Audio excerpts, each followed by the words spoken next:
Hi guys! So, here my humbang baboy. So, ako na siyang i-marinate guys within malapit na 1 hour ang marinate niya. So, here it's a giant slice like this.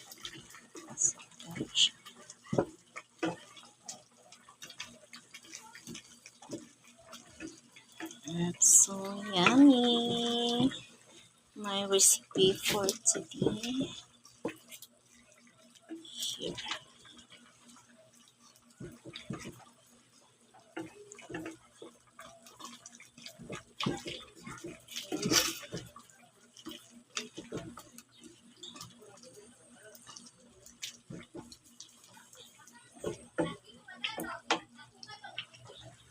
So, tapos na siyang punulis ng melasya ang tubig.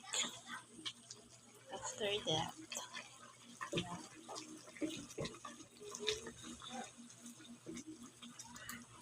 the bell lips, onion, garlic, soy sauce, brown pepper, and the whole ground pepper. And like this, sukang puti or vinegar. So, chili! Thank you very much. Bye-bye.